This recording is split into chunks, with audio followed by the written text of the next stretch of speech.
Gordon was cross. "Why should Henry have a new shape?" he grumbled. "A shape good enough for me is good enough for him.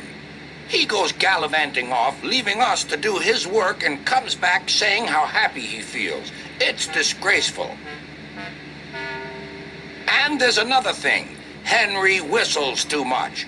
No respectable engine ever whistles loudly at stations. It isn't wrong, but we just don't do it."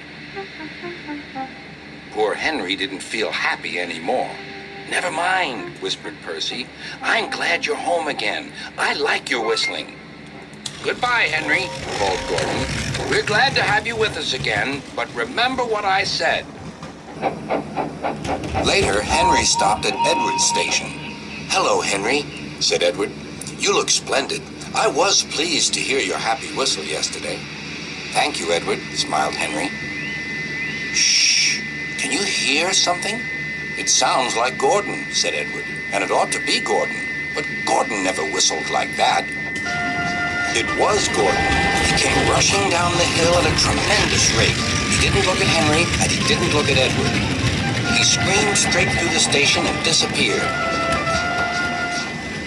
"Well," said Edward. "It isn't wrong," chuckled Henry, "but we just don't do it."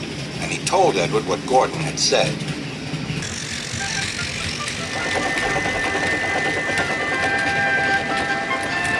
Meanwhile, Gordon screeched along the line. The noise was awful.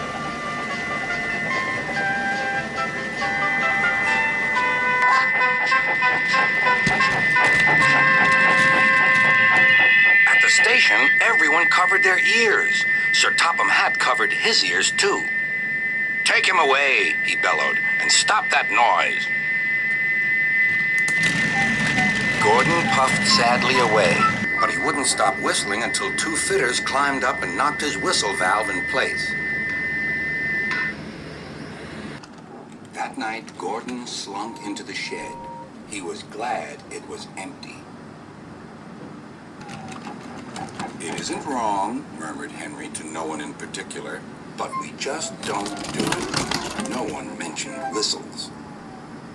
Next morning, Henry was enjoying himself enormously. "I feel so well, I feel so well," he sang. "Trickety-trock, trickety-trock," hummed his coaches. Then he saw some boys on a bridge. "Beep, beep, hello," he whistled. "Oh," he called. The boys didn't wave and take his number. They thought it fun to drop stones on him instead. "They've broken our glass! They've broken our glass!" cried the coaches. The passengers weren't hurt, but they were cross. "Call the police." "No," said the driver. "Leave it to Henry and me." "What will you do?" they asked. "Can you keep a secret?" "Yes, yes." "Well then," said the driver, "Henry is going to sneeze at those boys."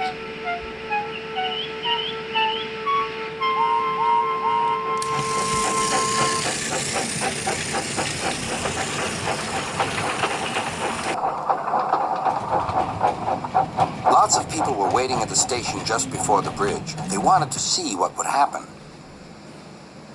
"Henry has plenty of ashes," said the driver. "Please keep all windows shut till we've passed the bridge. Henry's as excited as we are, aren't you, old fellow?" Henry felt more stuffed up than excited. Soon they could see the boys, and they all had stones. "Are you ready, Henry?" said the driver. "Sneeze hard when I tell you." "Now," he said. Achoo!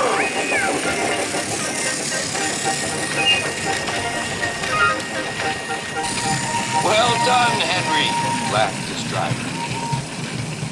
Henry went home, hoping that next time he saw Gordon and the boys, they would have learned not to be so mean.